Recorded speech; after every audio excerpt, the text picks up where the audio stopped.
Okay, so what I've done here is I've kind of texturized these two pieces, which are going to be the larger toms, and I'm using golden light molding paste here. It's a gel medium. I just happen to have it in the house. And when I do projects, I really try my best to utilize what I already have instead of going out and buying a bunch more stuff.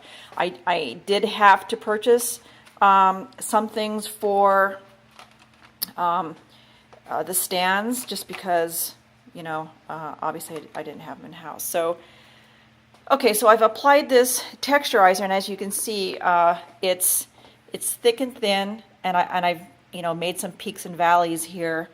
It's going to take some time for it to dry. I just used a regular old paintbrush here to kind of smear it around. I smeared it around and then kind of like popped on it a little. I just tried to get as much coverage as possible. And then this is going to have to dry really well. Now the thing about the golden paste, I have to tell you, out of experience after having already painted one now, because after this dries, we're going to paint the entire piece. And I haven't really used this stuff before. This is the first time I've used it. I've had it around and I thought, oh, maybe it'll be good. This paste is like a sponge. It's like an absorber. So when you add paint to it, it is going to absorb the color really. It's going to give it kind of a dull sheen. So you're going to have to come up with an idea after the fact to give it a higher sheen. Now, one attempt that I made with a spray, it was kind of like a spray glitter. I went over the top of the spray that I'd already used. It totally messed with the paint. So I've now gone over to just kind of like a high gloss,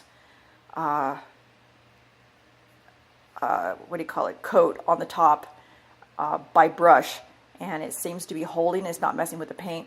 So these are the lessons that you kind of learn as you go when you're not familiar with certain paints and you haven't really done things before. But that's all part of the really, it's cool to experiment. It's cool to know what works and what doesn't. And for the most part, things can be fixed.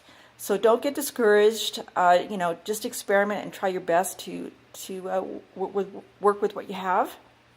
And I'll be back after these are painted and show you the next step. Back again. Okay, here's the next step after the texturizing. I've actually texturized these pieces here and then painted them. Now, I used a spray paint. I used Rust-Oleum American Accents 2X Ultra Cover. I love this paint. I use it on just about everything. It's a great brand. It lasts. It covers well. And this one happens to be metallic bright silver. Now, when you spray it on, oh my God, it looks great. It comes up in a brilliant chrome. But when it dries a little bit more dull. And again, when you're painting over the texture absorbs it and it makes it even more dull. So if you can, I don't know if you can really see the difference here, where the texture lies and where there's no texture. See the difference? See how dull that is, right? So we'll end up having to fix that later when we add even more paint. So what I have here, I have the two pieces that are going to be the smaller toms, and those will require stands. And this was the real interesting piece. This is going to be the bass drum.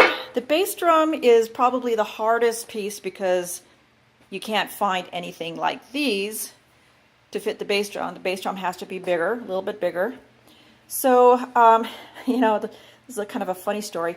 I just went looking around my work and went into our kitchen and looked underneath the cupboards, and there was like this really cool tin that was an old Nestea tin.